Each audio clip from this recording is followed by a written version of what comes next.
కందుకూరు ప్రశాంతి థియేటర్లో Harihara Veeramallu premiere show చూడడం జరిగింది. ఫస్ట్ హాఫ్ మొత్తం అదిరిపోయింది ఫ్రెండ్స్. ఇక సెకండ్ హాఫ్ విషయానికి వస్తే నిరుత్సాహపరిచారు. ఈ సినిమా ప్రత్యేకత ఏంటంటే ఈ సినిమాకి 3 డైరెక్టర్స్ వర్క్ చేశారు.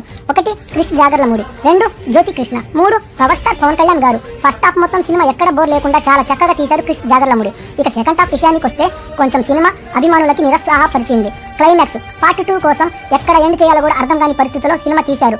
ఇక ఈ సినిమాకి మెయిన్ ప్రధాన బలం ఎంఎం కీరవాణి మ్యూజిక్. తన మ్యూజిక్ తోటి సీట్లో అభిమానులను కట్టి పడేశారు. సినిమా ఒకసారి చూడొచ్చు ఫ్రెండ్స్. ఈ సినిమా మీద మీ అభిప్రాయం ఏదో కామెంట్ ద్వారా చెప్పండి ఫ్రెండ్స్. ఫాలో కొట్టండి కందుకూరు కుర్రలకి.